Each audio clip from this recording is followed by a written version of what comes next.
තෙරුවන් සරණයි. අද මේ උතුම් පුරපසළොස්වක පොහෝ දිනේ මේ ආරම්භෙන්නේ බුදුබණ ධම්සභාවයි. අප කෙරෙහි අනුකම්පාවෙන් මේ ධම්සභා මණ්ඩපයේ වැඩ සිටින පූජනීය වන්දනීය බලංගොඩ රාධ ස්වාමින් වහන්සේ සිරසාභිවන්දනෙන් ධර්ම ගෞරවයෙන් පිළිගන්නවා. ස්වාමින් වහන්සේ තෙරුවන් සරණයි. අද අපි හිතුවා දානය පිළිබඳව අපේ ගෞරවනීය ස්වාමින් වහන්සේගෙන් කරුණු විමසලා ඔබව දැනුවත් කරන්න.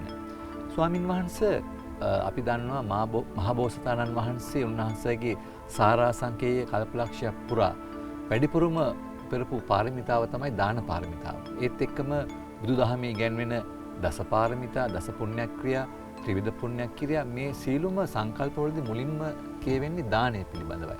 ඇයි ගෞරවනීය ස්වාමින් වහන්සේ බුදුදහමේදී දානයට මේ තරම් මුල් තැනක් ලැබෙන්නේ? පින්වත් සනත් නන්දන මැතිතුමා ඇතුළු මේ උතුම් ධර්ම සාකච්ඡාවට සවන් දෙන හැම දෙනාටම පින්බර පුන් පොහෝ දවසක් වේවා කියලා මා නැවතත් ආශිර්වාද කරනවා. පුබ්බේව දානා සුමනෝ, ඒ වගේම දානං සග්ගස්ස සෝපානං. මට බොහෝ මිහිරි බුදුබණ පද මතක් වෙනවා සනත් මහත්මයා ඇසූ ප්‍රශ්නයත් සමග. මේ දානය කියන්නේ බෝසත් චර්යාවක්. ඔබ මෙහෙම හිතන්න, තමා සතු දෙයක් අන් කෙනෙකුගේ සුඛ විහරණය උදෙසා කිසිදු බලාපොරොත්තුවක් නැතිව අතහරින්නට පුළුවන්ද ගුණයෙන් පොහොසත් නොවූ හදවතක් තියෙන කෙනෙකුට? එහෙනම් ඒක කරන්නට බෑ. එහෙනම් දානය කියන්නේ මිනිස් මනසේ, මිනිසෙකුගේ ජීවිතයේ ගුණයේ ප්‍රාමාණිකත්වයේ මනින පළමු සහ ප්‍රධාන සාධකය. එතකොට දානය කියන මේ කාරණයෙන් තමයි සෑම බෝසතාණන් වහන්සේ නමක්ම මේ සසර ගමනේදී වැඩ පටන් ගත්තේ. දානයමයි අකණ්ඩව සම්පාදනය කළේ. දානයට කැටි වෙලා, දානයට ප්‍රතිබද්ධ වෙලා සීලය, ඒ වගේම සංඝෝපස්ථානය, ඒ වගේම ධර්ම ශ්‍රවණය, ධර්ම දේශන, මේ සියල්ලම කේන්ද්‍රගත වෙන්නේ දානයත් සමග. එනිසා දානීය පාරමිතා ධර්මයන්හි පළමු පාරමිතාව. ඔබතුමා අහලා තියෙනවා අපේ භාග්‍යවත් බුදුරජාණන් වහන්සේ සුමේද තාපසතුමා හැටියට ඉපදිච්ච ඒ පළමු නියත විවරණය ගත්ත ආශ්චර්යමත් ජීවිතේ. හත්මුතු පරම්පරාවක සුවිශාල ධනස්කන්ධයක්. රාන් රිදී මසු කහවණු ගබඩා පිටින් දොරගුළු විවර කරලා දුගී මගී යාචකයන්ට දන් දීලා ප්‍රාර්ථනා කළේ එකම දෙයක්වත් නෙමෙයි. මේ ධනෙ මම අතහරින්නේ විමුක්ති ධනය හොයා ගැනීම පිණිසයි, ආර්ය ධනය හොයා ගැනීම පිණිසයි. එතකොට ඒ විදිහට ඒ දානය පාරමිතාවක් වන ආකාරයෙන් සාමාන්‍යයෙන් හැම කෙනාම දෙන දානය යම් මට්ටමක පාරමිතාවක් වෙනවා. මට මේ දානය නිවන් සුව පිණිස හේතු වේවා කියන පැතුම හිතේ ඇති කර ගන්නකොටම එයාට ඒ දානයත් සමග මේ හිතේ බලවත්ව පවතින නිවන අවුරාලන ප්‍රධාන ගණයේ ක්ලේශයක් යටපත් වෙනවා. ඒ ක්ලේශය තමයි ලෝභය. තව විදියකින් කිව්වොත් රාගය, තව විදියකින් කිව්වොත් තණ්හාව, තවත් විදියකින් කිව්වොත් බැඳීම, තවත් විදියකින් කිව්වොත් රූප රාග, අරූප රාග, මේ ඔක්කොගේ නම් වලින් කියන්නේ මේ ලෝභයට නමක්. ඒතර ලෝභය කියන එක නැති කරන්න තියෙන ආසන්නම හේතුව, ටිකක් ගැඹුරින් කිව්වොත් ලෝභය නැමැති චෛතසිකේ මර්ධනය කිරීමේ ආසන්නම හේතුව තමයි දානය. එතකොට දානය ආසන්නම හේතුව වන නිසා දානය අතහැරලා සිල් රකින්න ගිහිල්ලා හරියන්නේ නැහැ. දානය සහිතව සිල් රකින කෙනාගේ දානය, සීලය, ප්‍රඥාව පිණිස යොමු වෙනවා. ඒ ප්‍රඥාව තුළින් විමුක්ති ඥාන දර්ශනය උදා වෙනවා. ඒ විමුක්ති ඥාන දර්ශනය තුළ පෙර කිසිදා මුණ නොගැසුණ මාවත විවර වෙනවා. ඒ හදවතට විමුක්ති සුවය යන්නේ එතකොට තමයි ඇතුල් වෙන්නේ. ඉතින් ඒ නිසා දානය කියන්නේ බෝසත් සංකල්පනාවක්, බෝධිසත්ව චර්යාවක්. ඒ බෝධිසත්ව චර්යාව අනුවමයි පසේ බුදුවරු දන් දුන්නේ. ඒ බෝධිසත්ව චර්යාව අනුවමයි මහා රහතන් වහන්සේලා දන් දුන්නේ. දැන් ඔය තෙහෙර ගාථාවල සඳහන් වෙන හරිය ලස්සන කතාපුවක් මට මතක් වෙනවා. එක තෙරුන් වහන්සේ කෙනෙකුගේ කතාවේ මේ තෙරුන් වහන්සේ හරියටම අඹගෙඩි කිහිපයක් විපස්සී බුදුරජාණන් වහන්සේට පූජා කරනවා දානෙ හැටියට. විපස්සී බුදුරජාණන් වහන්සේ පහළ වෙන්නේ මීට මහා කල්ප 91කට එහා පැත්තේ. එදා ඒ සතුටු සිතින් තමන් අනුභව කරන්න ගත්තේ අඹගෙඩි දෙක තුන අර පාත්‍රයට පූජා කරපු පින නිසා සනත් මහත්මයා අදහා ගන්න, විශ්වාස කරන්න මහා කල්ප, අවුරුදු වලින් කියන්න බෑ, මහා කල්ප 91ක් දුගතිය වැටුනේ නැහැ. දුගතිය වැටෙන්නේ නැහැ කියන්නේ ඒක ලේසි වැඩක් නෙමෙයි. කෙනෙක් දුගතිය වැටෙනවා කියන එක මේ තප්පරයෙන් සිද්ධ වෙන්න පුළුවන් දෙයක්. පුංචියත් වැරද්දෙන් සිද්ධ වෙන්න පුළුවන් දෙයක්. එතකොට මේ පිනේ බලය කියන්නේ කල්ප 91ක් යනකම් දුගතිය වැටුනේ නැහැ. එහෙම දුගතිය නොවැටුනේ දානය සහ දන් දීපු කෙනාගේ ශ්‍රද්ධා මහත්වය පිළිගත් උතුමන් වහන්සේ ගුණ මහත්වය කියන බොහෝ කරුණු එතන තියෙනවා සාකච්ඡා කරන්නට. ඉතින් ඒ නිසා දානය කියන්නේ මේ වහගෙන ඉන්න හැම කෙනෙක්ම දැන් එළඹෙන්නේ වස් සමාදන් වෙන කාලය. මේ කාලය තුල හැම කෙනාම පුළුවන් විදියට එකම බත් හැන්දක් හරි දන් දෙන්න. බත් හැන්දක් දන් දෙන්න බැයි නම් කැඳ සරාවක් හරි දන් දෙන්න. ගමේ පන්සලට යන්න, ස්වාමීන් වහන්සේ මුණ ගැහෙන්න, ඔබ පූජා කරන දේ මහා සංඝරත්නය සතුටින් පිළිගන්නවා. ඒ නිසා දානය මේ ජීවිතය සම්පූර්ණ කරගන්න කියලා ආරම්භයේදීම මා ඔබට බොහොම මෛත්‍රියෙන් සිහිපත් කරනවා. එහෙමයි ස්වාමින් වහන්සේ. ගෞරවනීය ස්වාමින් වහන්සේ දන් දීමේදී තුන්සිත පහදවා දන් දෙනවා කියන්නේ කුමක්ද? ඊටාම වැදගත් ප්‍රශ්නයක්. බුදුරජාණන් වහන්සේ ජලංග සමන්නාගත සූත්‍රයේදී දේශනා කරනවා පුබ්බේව දානා සුමනෝ. දානයට පෙර ආතුවම සතුටු සිතින් ඒ දානය සඳහා සූදානම් වෙනවා. අපි හිතමු දැන් ගමේ පන්සලට හෝ අරණ්‍ය සේනාසනයට හෝ ස්වාමින් වහන්සේ වැඩ ඉන්න තැනකට දානයක් දෙන්නට අපේ ගිහි ඇත්තෝ බොහෝ කලක පටන් බලාපොරොත්තු වෙනවා. සමහරට මාසයක්, අඩ මාසයක් ඊටත් වැඩි කාලෙක ඉඳන් අපේ දන්වතාව දැන් එළඹිලා තියෙන්නේ. මේ දන්වතා අපි තා හොඳට කරන්නට ඕන. මේ විදිහට අපි මේ දානය පූජා කරමු. මේ දේවල් අපි මේ දානට එකතු කරමු. මෙන්න මේ වගේ ප්‍රමාණයක් අපි ඒ සඳහා සෝදානම් කරමු. ස්වාමින් වහන්සේලා 20ක් 30ක් වැඩ ඉන්නවා. ආදී වශයෙන් ওই කරුණු මෙනෙහි කරන වාරයක් ගානේ අර දන් දෙන්න සෝදානම් වන පින්වත් උපාසකතුමාගේ උපාසිකාතුමියගේ හදවතේ ඒ දාන ආධ්‍යාස දාන සිතුවිලි හිතේ පහළ වෙනවා. එතකොට දානයට පෙර ඒ දානය දෙන්නත් කලින්ම ඒ හිත දානය අරමුණු කරගෙන ලොකු සතුටකින් ඉන්නේ. මේ අරණ්‍ය සේනාසනයට උනත් බොහෝ දෙනා දානය රැගෙන එන්නේ, දානය පූජා කරන්න ඉන්නේ බොහෝම සතුටින්. බොහොම සතුටින් කියන්නේ මාස ගානක ඉඳන් සමහර විට මාස ගානකට කලින් ඇවිල්ලා ස්වාමීන් වහන්සේලා මුණ ගැහෙනවා. මුණ ගැහලා ස්වාමීනි මොනවද අඩුපාඩු? ස්වාමීනි කොහොමද අපි මේ වෙලාවේ ස්වාමීන් වහන්සේලා අඩුපාඩු ලබා දෙන්නට ඕනේ? මේ මුහුණුවල පේනවා සනත් මහත්මයා පුදුම සතුටක්.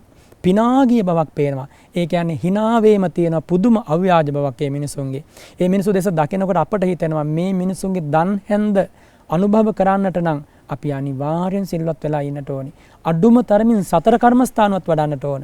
නැත්තම් මේ මිනිසුන්ගේ දානි අපි බලන් හොඳ නැහැ. ඒ කියන්නේ හදවතේ හැඟීම ඇති වෙන ඔය මිනිසු දානයට පෙර ආතෝම පුබ්බේව දානා සුමනෝ කියන කාරණේ. ඒ කියන්නේ දානයට පෙර සතුටු වීම. මේක තමයි තුන්සිත පහදවා ගැනීමෙන් පළමු අවස්ථාව. ඊළඟට දදන් චිත්තම් පසාදයේ දෙවන කාරණය තමයි දානය පූජා කරමින් සිත පහදවා ගන්නවා. දැන් දානයකට පිරිසක් ආවට පස්සේ සමහර විට රෑ එළි වෙනකම්ම නිදි මරනවා. එළි වෙනකන් නිදි මරාගෙන සමහරට රෑට හරියට කෑමක් නැහැ. ඒ වගේම උදේට හරියට කෑමක් නැහැ. දවල් දාහනියත් පූජා කරලා ඉවර වෙලා තමයි යාන්තම් බත් කටක් අනුභව කරන්නේ. එහෙම මිනිස්සු මේ මහ පොළවේ ඉන්නවා. අදටත් ඉන්නවා. මේ වහගෙන ඉන්න බොහෝ ඇත්තොත් එහෙම දම්පැන් පූජා කරනවා. එතකොට මේ දාහනේ පූජා කරන වෙලාවේ මුව මඩවල වලින් මේ මිනිසුන්ගේ කටවල් වලින් කියවෙන්නේ අනේ මේ දාහනේ වළඳන ස්වාමීන් වහන්සේලා නිදුක් වේවා නිරෝගී වේවා සුවපත් වේවා කියලා කියා දන් දෙනවා. ඒ වගේම සමහර ඇත්තෝ සුපටිපන්නෝ භගවතෝ ශ්‍රාවක සංඝෝ මේ සංඝ ගුණ කියා සමහරු බුදු ගුණ කියා ඒ දානේ පූජා කරනවා. අත වේවුලා පුදුම ශ්‍රද්ධාවකින් ඒ දානේ පූජා කරන මුළු හදවත ගලවලා පූජා කරනවා වගේ. ඒ මට්ටමට පූජා කිරීම තමයි දන් දෙන මොහොතේ සිත පහදවා ගැනීම කියන්නේ. මෙතන සාකච්ඡා කරන්න තව බොහෝ කරුණු තියෙනවා. මම කෙටියෙන් කිව්වොත් සමහරුන්ට දන් දෙන්න පෙර ආතු සිත පහදවා ගන්න බෑ. සමහර කෙනෙකුට දන් දෙන මොහොතේ සිත පහදවා ගන්න බෑ. ඉතින් දැන් ඒ වගේ අවස්ථා ඇති වෙන්න හේතුව තමයි සමහර විට තමන් බලාපොරොත්තු වෙන විදිහට දන් දෙන්න ස්වාමීන් වහන්සේලා මුණ ගැහෙන්නේ නැහැ. ඒ වගේම තමන්ට අසනීප කන් ලෙඩ දුක් විපත් කරදර පැමිණෙනකොට බොහෝ දෙනාගේ මනස කඩා වැටෙනවා. එතකොට අර ශ්‍රද්ධා ඉන්ද්‍රිය බලවත් වෙන්නේ නැහැ. එතකොට දානෙට පෙර ආතු සිතේ පැහැදීම යම් පමණකට අඩු වෙන්න පුළුවන්. කොහොම වුණත් ස්වාමීන් වහන්සේ නමක් දැක්කහම උදෑසන කාලේ පාත්‍රයක් අරගෙන ළඟට එනකොට ඕනම කෙනෙකුගේ හදවතක් මම නම් කියන්නේ උණු වෙනවා. යන්තම් හරි ශ්‍රද්ධාවක් තියෙනවා නම්. ඉතින් ඒ අය බොහොම ශ්‍රද්ධාවෙන් දන් දෙනකොට දෙන මොහොතේ එයාගේ සිත පහදිනවා. ඒක තමයි දෙවෙනි අවස්ථාව. ඊළඟට දත්වා අත්ත මනෝ හෝති. දාහනේ පූජා කරලා ඒ ගැන හිතා සතුට වෙනවා. සමහරවිට දානෙට සෝදානම් වෙද්දි වැඩි නිසා ඒ ගැන හිතන්න බැරි වුණා වෙන්න පුළුවන්. ඊළඟට දානේ පූජා කරන වෙලාවේ අර ගතේ වෙහෙස උදේ පාන්දර ගින්දරත් එක්කනේ වෙහෙසෙන්න තියෙන ලිපවල් ගිනි අවුලවාගෙන ඊළඟට සමහර විට දැන් මේවට ලුණු වැඩි වෙයිද ලුණු මදි වෙයිද මේ වගේ දානි පූජා කරන නැත්තන්ට බලවත් විතර්ක ගානක් එනවා. සමහර ලාවට හොඳට බත උයන පියන අයට මේ තියෙන කලබලකාරී ස්වභාවයත් එක්ක ඒ බත හරියට උයා ගන්නත් බැරි වෙනවා. ඉතින් ඒ ඇත්තෝ ඒ තරම් හිතට අරගෙන මේ දානි පූජා කරන්නේ. ඉතින් කොහොම වුණත් දානි අවසන් වුණාට පස්සේ අපි මේ මිනිසුන්ගේ මුහුණු දකිනවා. දකිනකොට හරියට මේ ගලාගෙන යන සැඩ පහරකට අහු වෙලා ගිලිලා මැරෙන්න ඔන්න මෙන්න තිබීදී බේරුණාම යම් සතුටක් නැති වෙන්නේ අන්න ඒ වගේ සතුටකින් අපිත් එක්ක කතා කරනවා. මහා යුද්ධයකට ගිහිල්ලා ඒ යුද්ධයේ දිනුව වගේ සතුටකින් කතා කරනවා. ඒක නිසා බුදුරජාණන් වහන්සේ දේශනා කරනවා මේ ගැන කතා කළොත් දානංච යුද්ධංච සමානමාහු අප්පාපි සන්තා බහුකේජිනන්ති අප්පම්පිතේ සද්ධානෝ දදාති තේනේම සෝහෝති සුඛී පරත්ත කියලා. ඒ කියන්නේ දානයක් දෙනවා කියන එක යුද්ධයක් වගේ. දැන් සනත් මහත්මයාට වැටහෙනම ඇති මම මේ කියපු කරුණුත් එක්ක මිනිස්සු දානයක් දෙනකොට මොනතරම් ගත වෙහෙසනවද? ඊට දෙවනි නොවෙන්න හිත වෙහෙසනවා. ඒතොර ගතේ සිතේ ලොකු වෙහෙසක් එක්ක හැබැයි හදවත පිනාගිය සතුටක් එක්ක මේක කරන නිසා වෙහෙස නැහැ. සමහර උපාසකම්මල අපට කියනවා ස්වාමීනි ගෙදර ඉන්නකොට ගේ දොර අතුපතු ගා ගන්න බෑ ඇඟ අතුපය රිදෙනවා වෙහෙසයි කියලා. හැබැයි මෙතනට ආවට පස්සේ දානයක් දෙන ස්වාමින් වහන්සේ කෙනෙක් මුණ ගැහුණට පස්සේ ඔය මොනම වෙහෙසක්වත් නැහැ කියනවා. අර දන් දීමේදී සිතේ පැහැදීමේ බලය. එතකොට දානේ පූජා කළා ඒ ගැන හිතා සතුටු වීමට තමයි අපර චේතනාවේ පැහැදීම කියන්නේ. එහෙනම් పూర్ව චේතනාව, මධ්‍ය චේතනාව, අපර චේතනාව කියන මේ චේතනා තුන මේ සිතිවිලි තුන පහදවා ගැනීමටයි තුන්සිත පහදවා ගැනීම කියලා කියන්නේ. එහෙමයි ගෞරවනීය ස්වාමින් වහන්සේ. ඊළඟට අපි කැමතියි ඔබ වහන්සේගෙන් දැනගන්න ගෞරවනීය ස්වාමින් වහන්සේ දැන් අපි තුන්සිත පහදාගෙන දානේ දීලා ඉවරලා ඊට පස්සේ අපිට තව මේ දානේ පිළිබඳව අපිට නැගෙන තවත් කරුණක් තමයි අපි හඳුන්නේ මේ සකසා දන් දීම යනුවෙන් අපි අදහස් කරන්නේ කුමක්ද කියලා. සමහර ඇත්තෝ ඉන්නවා දානීය සඳහා මිල මුදල් යොමු කරනවා. නමුත් ඒ දානයට සහභාගී වෙලා දන් හැන්දක් පූජා කරන්නට අවස්ථාව ලබා ගන්නේ නැහැ. සමහර ඇත්තෝ ඉන්නවා දානේ පූජා කරන ඒ දාන වැටට එනවා හැබැයි තමන් සතු කිසි දෙයක් ඒ දානය සඳහා පරිත්‍යාග කරන්නේ නැහැ. සමහර කෙනෙක් කියනවා දෙකම කරන්නේ නැහැ. සමහර කෙනෙක් කියනවා තමනුත් සම්බන්ධ වෙලා තමන්ගේ අතින්ම ඒ දානය සකස් කරනවා. එතකොට මෙතන සකසා දන් දීම කියන්නේ අපි හිතමු ස්වාමින් වහන්සේලාට එහෙම නැත්නම් සාමාන්‍යයෙන් කෙනෙකුට අපි කෑම වේලක් දෙනවා කියලා. ඒ කෑම වේල දෙනකොට ඉතා පහසුවෙන් අනුභව කරන්න හැකිවන පරිද්දෙන් ඒ ආහාර වේලට අවශ්‍ය කරන ලුණු ඇඹුල් ඒ වගේම දානට ඕන කලමනා ඒ ආහාරය රසවත් කරන්න අවශ්‍ය කරන දේවල් මේවා මනාව සම්පාදනය කළා. අපි හිතමුකෝ මේ ලෝකේ ඉන්න රජවරයෙකුට රාජ භෝජනයක් එළවනවා කියලා. ඒ රාජ භෝජනේ එළවන්නේ බොහෝම සක්කච්ඡාකාරීව. ඒ කියන්නේ ඊටාම කල්පනාවෙන් ඒ සූදමේ හෙවත් ඒ උයන පිහන කෙනා ඒ ගැන ඒ තරම්ම සැලකිලිමත් වෙනවා. අන්න ඒ වගේ පුංචි තන පවා සැලකිලිමත් වෙමින් පිරිසිදුවට පිළිවෙලකට කැපසරුප් ආකාරයෙන් අපි තවත් මෙහෙම හිතමුකෝ. දැන් ස්වාමින් වහන්සේලාට දන් පූජා කරද්දී ගිලන් වෙත ස්වාමින් වහන්සේලා ඉන්නවා. සමහර ආහාර වර්ග තියෙනවා ඒ ස්වාමින් වහන්සේලාට අසප්පායයි. සමහර ස්වාමින් වහන්සේලා ඉන්නවා සමහර ආහාර පාන වළඳන්න කැමති. ඒක ඇති වැරද්දක් නෑනේ. බුදුරජාණන් වහන්සේ දේශනා කරනවානේ භික්ෂුන් වහන්සේ කෙනෙකුට මේ නිවන් මාගේ කටයුතු කරද්දී හේතු වන ප්‍රධාන කරුණු කිහිපයක් තියෙනවා. ඒ අතර එකක් තමයි ආහාර සප්පාය. තවත් විදිහකින් කිව්වොත් භෝජන සප්පාය. ඒක ගිහියටත් එහෙමයි.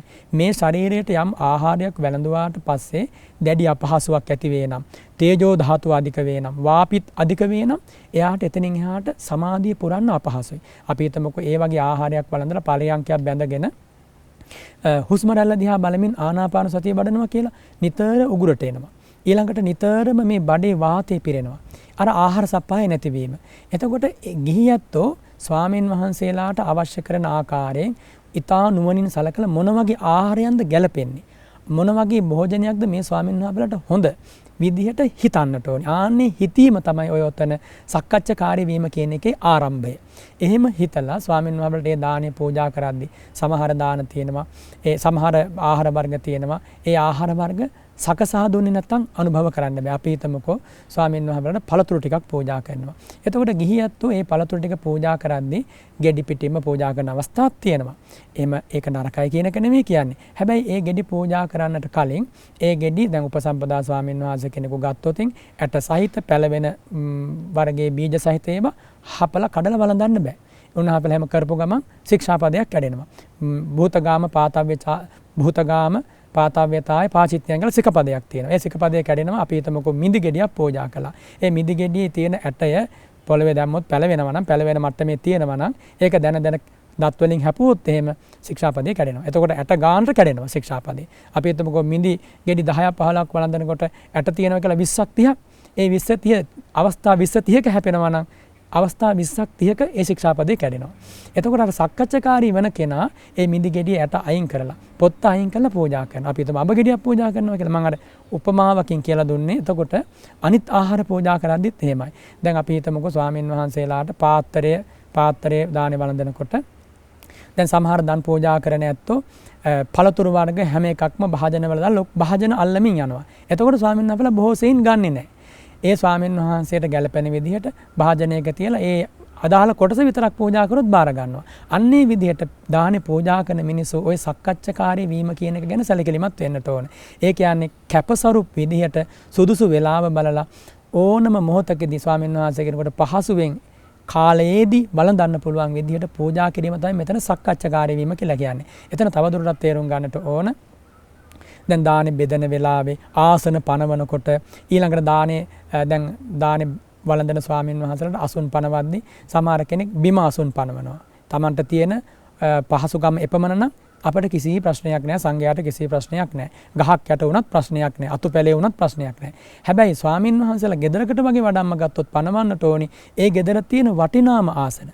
දැන් නිග්‍රෝධ මහා ස්වාමීන් වහන්සේට දානේ වළඳන්න රජමාලිගාවේ වාඩි වෙන්න කිව්වහම නැග්ගේ කොහෙටද? සිංහාසනයට නැග්ගේ. කාගේ සිංහාසනයටද? ධර්මාශෝක රජතුමාගේ සිංහාසනයට. ඒ කියන්නේ ස්වාමීන් වහන්සේ රහතන් වහන්සේ නමක් සිංහාසනයට තියෙන ආසාවෙන් නෙමෙයි. ඒ ස්වාමීන් වහන්සේ මේ ලෝකේ ඉන්න සීලයෙන් ගුණයෙන් පරම පූජනීය. ඊට වඩා වැඩි කෙනෙක් නැති නිසා ඒ මොහොතේ සිංහාසනේ වාඩි වුණා. ඒතකොට ආසන පනවද්දිත් ඊටා පහසු ආසනයක් පනවන්නට ඕන. ඉතින් මේ හැම තැනක් ගැනම සැලකිලිමත් වෙන. අපි තවත් උදාහරණයක් කියන්නම්කෝ. දැන් දානේ වළඳනකොට ස්වාමීන් වහන්සේලා ඉන්න සමීප තැනක සුවඳ කූරක් දාල්වලා තියෙනවා. මේ දුමාරේ වදිනකොට වෙහෙසටපත් වෙනවා. කාට වුණත් එහෙමනේ. ඉතින් ඒ වගේ දුමාරයක් වදින්න නැති වෙන්න. ඒ හැම තැනක් ගැනම සැලකිලිමත් වෙමින් පහසුවෙන් ඒ දන් හැඳ අපි හිතමු ගහක් යට පවන් පොදක් ඇඟේ වදින මොහොතක කිසි පීඩාවක් නැතුව ඒ දාන ටික වළඳන්න පුළුවන් විදියට යම් සේද ස්වාමීන් වහන්සේ කෙනෙක් කටයුතු කරන්නේ අන්නේ ආකාරයෙන් දීම තමයි මෙතන සකසා දීම කියන්නේ. තවත් බොහෝ කරුණු තියෙනවා මම ආසන්න වශයෙන් මේ කියලා දුන්නේ. එහෙමයි ස්වාමීන් වහන්සේ. ගෞරවනීය ස්වාමීන් වහන්සේ ඊළඟට අපි කැමතියි දැනගන්න මේ දන් දීමේදී ආනිසංස දැනගෙන දන් දීම යනුවෙන් ඔබ වහන්සේලා සඳහන් කරන්නේ කුමක්ද කියලා. ඒත් එක්කම අපේ ගෞරවනීය ස්වාමීන් වහන්සේ ඒ දන් දීමේදී මෙලොව පරලොව දෙකෙහිම කොහොමද ආනිසංස ලැබෙන්නේ කියලා මා කැමතියි දැනගන්න.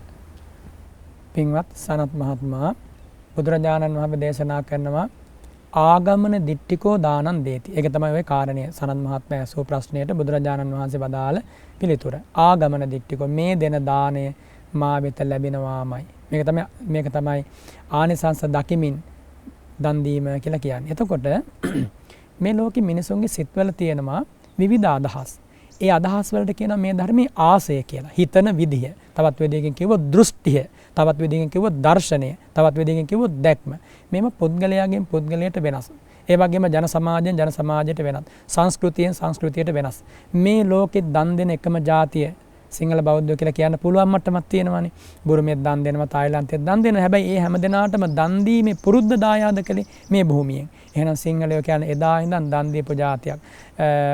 මේ පින්වත් මහත්මයාට මතකයිනේ එදා දේවානම්පියතිස්ස රජතුමා මිහිඳු රහතන් වහන්සේගෙන් ඇහුවානේ ස්වාමීනි බත් ටිකක් කමුද කියලා. සාමාන්‍ය තේරෙන භාෂාවෙන් කිව්වොත් ඒ කියන්නේ ඒ වෙනකොට වෙලාව පහු වෙලා 12න් 12 පැනලා. එහෙම නැත්නම් අවරට ගිහිල්ලා ඉර. ඉතින් ඒ වෙලාව තමයි කියා දුන්නේ මේ ආර්යයන් වහන්සේලා විකාලේ වළඳන්නේ නැහැ කියලා. අපේ මිනිසුන්ගේ ගතිය තිබුණා. ඉතින් ඒ ගතිය මේ මිනිසුන්ගේ තියෙනවා. ඒ තියෙන එක හේතුවක් තමයි ඒ මිනිසුන්ට කම්මස්සගත සම්මා දිට්ඨිය කියන කාරණේ තිබුණා. දන් දීමේ විපාක තියෙනවා. අත්ති දින්නම්. අන්න එක තමයි මේ සම්මා දිට්ඨිය කියලා කියන්නේ කම්මස්සගත. අත්ති yittං ඒ කියන්නේ දන් දීමේ විපාක තියෙනවා. මහා පූජා යාග දාන පැවැත්වීමේ මේ ආනිසංස තියෙනවා. අත්ති හුතං කියලා කියන ලොකු උලාර පූජා දැන් සමහරව ඉන්නවා. ලක්ෂ ගණන් වලට දන් දෙන ඉතිහාස ස්වාමීන් වහන්සේලා. ඒ වගේ ආනිසංස තියෙනවා කියලා විශ්වාස කරනවා. මේ විදිහට කර්මයේ කර්මඵලයේ අදහාගෙන දැන් බුදුරජාණන් වහන්සේ දේශනා කරනවානේ යම් කිසි කෙනෙක් ආහාර පාන පූජා කරනවා නම් මොනවද එයා පූජා කරන්නේ? ආයුන් දේති, වන්නන් දේති, සුඛන් දේති, බලන් දේති. ආයුෂය ලබා දීමක් වෙනවා.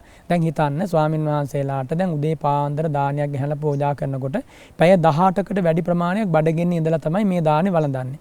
ස්වාමීන් වහන්සේට ওই විදිහට දානේ දින ගාණක් ලැබුණ නැත්නම් ජීවත් වෙන්න බෑනේ. එතකොට ඒ ස්වාමීන් වහන්සේට දානයත් සමග ආයුෂය පූජා කිරීමක්. ඉතින් භාග්‍යතුන් වහන්සේ වදාරනවා ආයුං කොහොපන දත්වා ආයුස්ස භාගිනී හෝති දිබ්බස්සවා මනුස්සස්සවා. ඒ ආයුෂය දීපු ශ්‍රාවකයාට මෙලොවදිත් ආයුශ්‍රී දීර්ඝ වෙනවා. ඒ වගේම පරලොවදිත් එයාට දීර්ඝායුෂ ලබන කෙනෙක් වෙනවා.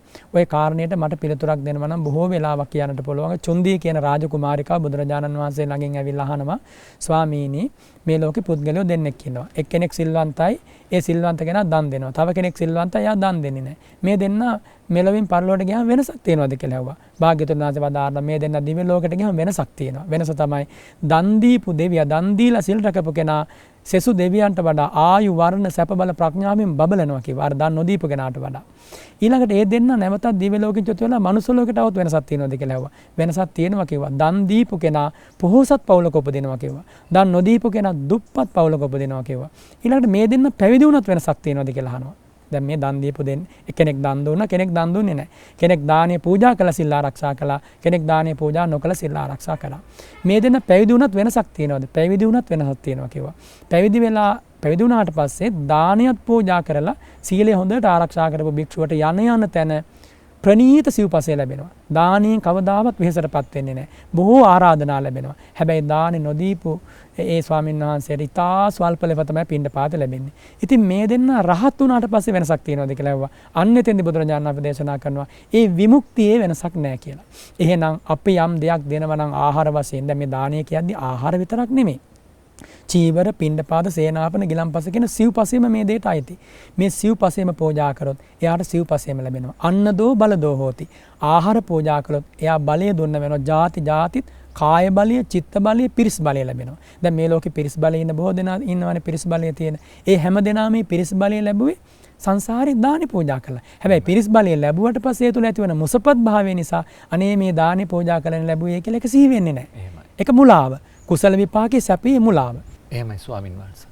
අද අපේ බුදුබණ ධම්සභාවයේ අවසන් පැනේ විදිහට ස්වාමින් වහන්සේ මා ඉදිරිපත් කරන්න කැමති මෙන්න මේ ගැටලුව අපි ජීවිතයේ අවසන් භාගයේ අපේ මරණ මංචකයේදී චුතිසිත යහපත් කර ගැනීමේ ක්‍රියාවලියද අපි හඳුන්වන්නේ. අපි අනිවාර්යයෙන්ම අපි කරපු හොඳ දෙයක් දානමය පින්කමක් වගේ දෙයක් අපේ හිතට නැගෙන්න ඕනේ.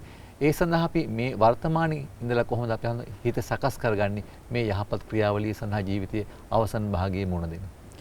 පින්වත් සනත් මහත්මයා එතනදී මම පුංචි කාරණයක් වෙනස් කරන්න ඕන. චුති චිත්තය කියන්නේ විපාක සිතක්.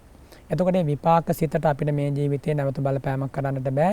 සනත් මහත්මයා ඇසුවේ ඒ ආශ්‍රිතව කොහොමද මේ මරණාසන්න මොහොතේදී මේ පිට යහපත් කරගන්නේ කියන කාරණේ. ඒක බොහොම නිවැරදි සහ ඊටාම මේ ප්‍රශ්න සියල්ල අතර වැදගත්ම ප්‍රශ්නේ.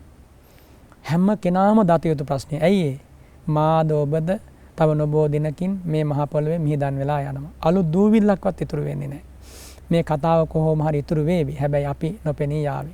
එහෙනම් අපි හැම දිනාටම ජීවිතයේ තියෙන අභියෝගාත්මකම අවස්ථාව අත්දැකීමක් කරගෙන යලි මුහුණ දිය නොහැකි අවස්ථාව.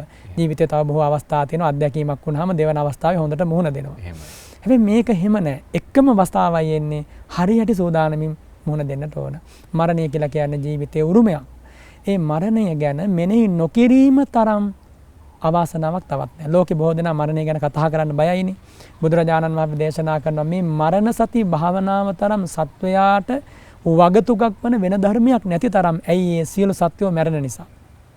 එතකොට මරණාසන්න මොහොතේ අපි මේ කරපු දේවල් හරියට චිත්ත රූප පෙලක්සේ මැවි පේනවා. සමහරට මේ මොහොතේ අපිට මතක නැහැ. මේ මොහොතේ කොහොමවත් මතක නැහැ. අසවල් කාලේ අසවල් තැන මෙහෙම පින්කමක් කළා. අසවල් කාලේ අසවල් තැන මෙන්න මෙහෙම වැරද්දක් වුණා. මේ මොහොතේ කිසිම සිහිගඳ වීමක් නැහැ.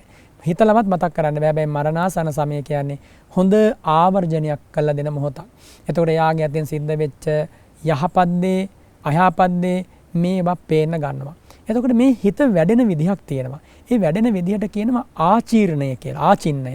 මේ කර්ම තියෙනවා ඉදිරිපත් වෙනවා ගරු කර්ම, ආසන්න කර්ම, කටත්තා කර්ම, ආචින්න කර්ම කියලා කර්ම හතරක් තියෙනවා. ගරු කර්ම කියන්නේ අපි මගපල ලැබලා තිබුණොත් ඒක ගරු කර්මයක්. ආනන්තරයක් වෙලා තිබ්බොත් අනිත් පැත්තෙන් මැරෙන මොහොතේ සිහි වෙන්නේ ආනන්තරය කර්මය. මොනම හේතුවකින්වත් කොච්චර දන් දීලා තිබ්බත් එයාට සිහි කරගන්න බෑ. දැන් අජාත සත්තුට උනේ ඒ දේ. අජාත සත්තු අසීමිත දන් දීපු කෙනෙක්. එතකොට එයාට මරණාසන්න සමයේ පීතෘ ඝාතක අකුසලයේ සිහි වුණා. දැන් ඉන්නේ ඔසුපත් නිරයක. ඒ වගේම කුසලයේ පැත්තෙන් ගත්තොත් මගඵල ලබා තිබීම. මේ මගඵල ලබා තිබ්බ කෙනාට අපි හිතමු සෝතාපන්න ආර්ය ශ්‍රාවකයා කියලා. ඒ මාර්ගඵල ප්‍රතිලාභය පිළිබඳව ගම්භීර ප්‍රත්‍යවේක්ෂාවක් මරණාසන්න මොහොතේ ඇති වෙනවා. ඒකත් එක්ක මෙයා කොහොමත් සුගතිය යන්නේ. ඒතකොට එසේ ගරු කර්ම නැති කෙනෙක් හිටියොත් එතනින් එහාට යාට සිහි වෙන්නේ කරපු කර්ම, ආචින්න කර්ම බොහෝ කාලයක් පුරුදු කරපුවා. අපි හිතමු මෙහෙම යම් කෙනෙක් හැම උදෑසනකම උදේ 5 ඉඳන් 6 වෙනකම් බුද්ධ වන්දනාවක් කරලා ටිකක් භාවනා කරනවා. එයා මැරෙන්නේ මෙන්න මේ වගේ වෙලාවක. මැරෙනකොට එයාට අරක සිහි වෙනවා. සිහි වෙච්ච ගමන් එයා සුගතිය යනවා. ඊළඟට කෙනෙක් රාත්‍රී කාලේ මැරෙනවා. එයා රාත්‍රී කාලේ හැමදාම 9 ඉඳන් 10 වෙනකම් බුද්ධ වන්දනාම කරමින් භාවනා කරනවා කියලා අපි හිතමු. ඒ වගේ වෙලාවක තමයි එයා මැරෙන්නේ. එතකොට ඒ වෙලාවට එයා මැරෙනකොට අර පුරුද්ද එයාට මතුවෙනවා. ඒක නිසා මේ ජීවිතේ කරලා බොහෝ සෙයින් හොඳට පුරුදු වෙච්ච පින්කමක් තිබුණොත් අන්න ඒ දේ මතුවෙනවා. මම මේ මොහොතේ අපේ ශ්‍රද්ධාවන්ත ශ්‍රාවකයන්ට සිහිපත් කරනවා. ඉතිපිසෝ ගාථාව හෝ නැවත නැවත දිව්‍ය මන්ත්‍රයක් වන ආකාරයෙන් කෝටි වාරයක් මේක ඇතුලේ සජ්ජායනා කරලා හිතින් මෙනෙහි කරලා බොහොම සජීවී මට්ටමක තියාගන්න. ඉතිපිසෝ ගාථාව කියන්නේ දිව්‍ය මන්ත්‍රයක් බුදු ගුණ. ඕක සිහි වුණොත් මරණින් මත්තේ සුගතිය. මම මේ අවස්ථාවක් කියලා දුන්නේ මෙයාට ප්‍රශ්නයක් ඉතුරු කරලා අපි මේක නතර කරන්න හොඳ නැහැ. මොකක්ද කළ යුත්තේ මරණාසන්න මොහොතේ. තවත් මේක කෙටියෙන් කියලා දුන්නොත් ඔබ කරපු පින් හොඳට සිහි කර හැමදාකම නිින්දට යන්න කලින් සතුටු වෙන්න. උදේ අවදි වෙලා අද දවසේ මම එකම පින්කමක් හෝ කරනවා කියලා ඒකට ආරම්භයක් ගන්න. ඉතින් ඒ විදිහට තමන් පුළුවන් තරම් පින් රැස් කරලා ඒ වගේ සතුටු වෙන්න පුළුවන් ඕනම මොහොතක අදිසි ලෙස ඇස් දෙක පියාගත්තොත් පින්කමක් සිහිවන විදිහට හොඳ හිතක් පුරුදු කරපු එකක් සිහිවන විදිහට සීලාදී ගුණයක් සිහිවන විදිහට චිත්ත රූපයක් මැවෙන විදිහට රුවන්වැලි මහා සෑ සමිඳු වගේ පූජනීය පින්බිමක් හදවතේ මැවි පේන විදිහට ඒ අනුපස්සනාව හිතේ තියාගන්න කියලා මේ මොහොතේ සිහිපත් කරනවා. මම ආශිර්වාද කරනවා මේ මිහිරි ධර්ම සාකච්ඡාව ශ්‍රවණය කළ හැම දිනාටමත් පින්වත් සනත් මහත්මයා ඇතුළු සිරස මාධ්‍ය ආයතනයේ කාර්ය මණ්ඩලයේ හැම දිනාටමත් දෙවියන් සහිත ලෝකයටත් අද දවස පින්බර පුන් පොහෝ දවසක් වේවා. හැම දිනාම නිදුක් වෙත්වා, නිරෝගී වෙත්වා, සුවපත් වෙත්වා. ඔය පින්බර දෝතින් මල් දෝතක් බුදු සිරිපාභියස පූජා වේවා. අද දවසම පිනෙන් පිරී ගිය දවසක් බවට පත් වෙලා හැම දිනාගේ ජීවිත සුවපත්ව රටට, ජාතියට, මුළු මහත් ලෝකයටම නිදුක් නිරෝගී සුව ලැබේවා කියලා මම ආශිර්වාද කරනවා. එහෙමයි ස්වාමින් වහන්සේ. මధుර මනෝහර අමෘතයේ බඳු ශ්‍රී සද්ධර්මයේ සුමුදුරු ලෙස අපට මැනවින් සරලව පැහැදිලි කර දුන් අපේ පූජනීය වන්දනීය බලංගොඩ රාධ ස්වාමින් වහන්සේට වහවහ ධර්මාබෝධය ලැබේවා කියලා අපි ප්‍රාර්ථනා කරනවා. සාදු සාදු. ඒත් එක්කම ගෞරවනීය ස්වාමින් වහන්සේට අපට තවත් මේ ධර්මාබෝධය ලබා දීම සඳහා මේ ධර්මයේ ශ්‍රී සද්ධර්මයේ දේශනා කිරීම සඳහා නිදුක් නිරෝගී දීර්ඝායුෂ ලැබේවා කියා පාදාභි වන්දනෙන් නමස්කාර පූර්වකව ප්‍රාර්ථනා කරනවා. සදහැවතුනි, අපි ලබන පුරපස්වස්සක පොහෝ දිනේ මුණ ගැසෙමු. ඔබ සැමට සම්මා සම්බුදු සරණයි.